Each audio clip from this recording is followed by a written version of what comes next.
네, 이렇게 FMC로 분위기가 반전되는 듯 했지만 아람코의 최대 석유 시설 두 곳이 드론 공격을 받으면서 시장의 불안감이 더욱더 커지고 있습니다. WTI 선물 가격은 10% 이상 급등을 했고요. 브렌트유 선물 가격도 12% 이상 상승을 했습니다. 두 유가 모두 지난 5월 이후로 최고치로 오른 상황인데요. 또 약 20분 전쯤에 트럼프 대통령이 트위터를 올렸습니다. 조건 없이 이란과 만나겠다는 보도는 가짜 뉴스다 이렇게 강력하게 밝혔는데요. 시장 자체에 좀 투심이 흔들릴 수 있는 이슈 같습니다. 좀 자세히 짚어주시죠. 예, 일단 블룸버그도 그렇고요, 월스트리트저널도 그렇고 사실상 그 주말에 있었던 상당히 큰 뉴스. 그래서 월요일 그 선물 시장, 원유 시장에 상당 영향, 변동성이 급격하게 일어날 가능성이 있을 수 있다라는 부분 이미 보도를 통해서 우리 시청자들 다들 접하고 계시리라 이렇게 생각을 하고 있습니다.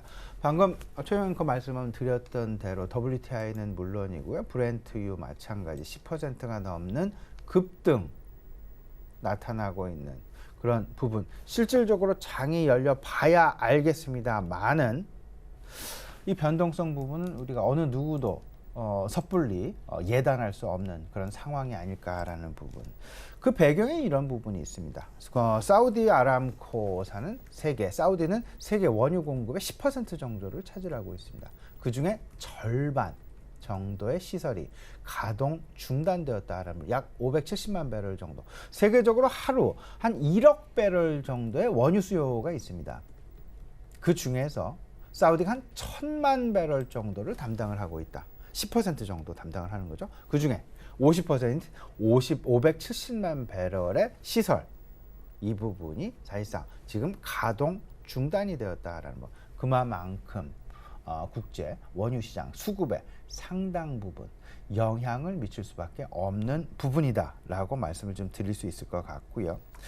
유가, 이렇게 좀 얘기를 해볼 수 있겠죠. 세계 유가에는 세 가지가 있습니다. WTI 유가라는 것이 있고요, 두바이 유가라는 것이 있고, 브렌트 유가라는 것이 있고. 방금 이제 브렌트 유가와 WTI 유가를 말씀 좀 드렸죠. 두바이 유가는 그러니까 아람코 이제 피폭을 받은 사우디아라비아를 중심으로 해서 그 지역에서 거래가 되는 시장, 두바이 유가를 얘기를 하는 것인데, 오늘 아마도 상당 부분 두바이 유가의 변동성이 가장 크게 나타날 수밖에 없는, 그리고 상대적으로 두바이에서 가까운 브렌트, 유로존이죠. 유로존의 어떤 그 가격이 그 다음으로 영향을 받을 것이고, WTI는 미국 시장이 되겠습니다.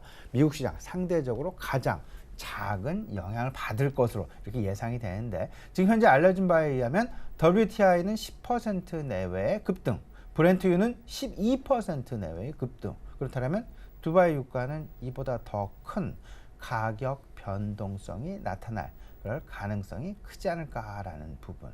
그러면 월스트리트저널은 이런 얘기를 했습니다. 최소한 두 가지 이상의 영향은 시장에 주지 않겠느냐. 국제 유가의 급등 양상, 또는 이란의 영향력이 상대적으로 국제 시장에서 확대될 여지가 있을 수 있다라는 점. 이란의 영향력이 확대된다라는 이야기는 미국과 이란 간의 갈등 양상에서 소위 말하는 그 갈등 양상이 조금은 좀 더 격화될 여지가 나타나게 되면서 국제 유가의 변동성으로 다시금 영향을 줄 수밖에 없는 그런 상황의 전개 가능성이 있을 수 있다라는 점.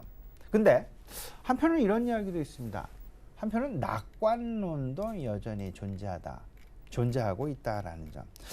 미국 에너지부, 트럼프 대통령도 마찬가지죠. 필요할 경우에 미국 내 비축 재고분을 시장에 풀겠다라는, 최소한 시장을 안정시키기 위한 그들의 립 서비스도 역시 시장에 나타나고 있다라는 부분 생각을 해볼 수 있고요.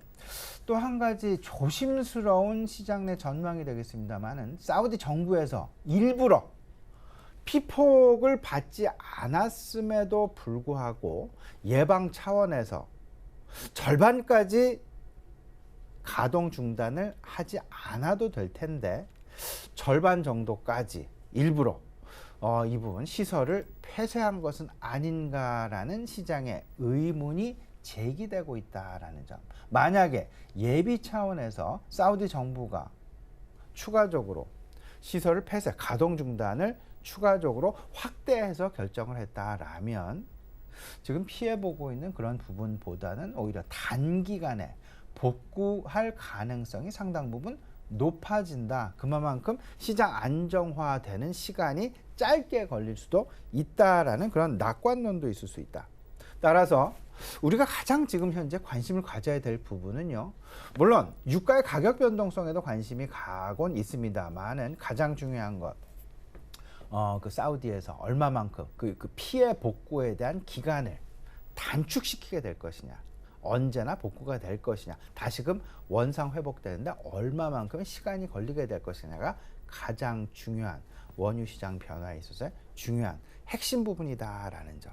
근데 그와 달리 우리 금융시장에서도 생각해야 될 부분이 분명하게 있습니다. 국제 유가가 시장 내에 미치게 되는 파급 효과, 영향력에 대해서 우리가 분명히 생각을 해봐야 됩니다. 국제 유가 분명히 상징성을 가지고 있다. 국제 유가가 가지고 있는 상징성 상당히 큽니다.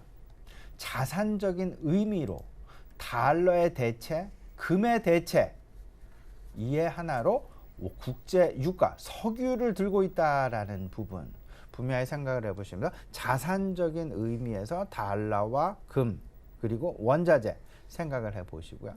산업활동적인 의미에서도 우리가 좀 생각을 해봐야 되는데 경기 화랑의 가늠자 역할을 분명히 하게 될 텐데 경기 화랑이 아님에도 불구하고 국제 유가가 급등을 하게 된다라면 시장 다소간 어려움에 처해질 여지도 있을 수 있다. 한편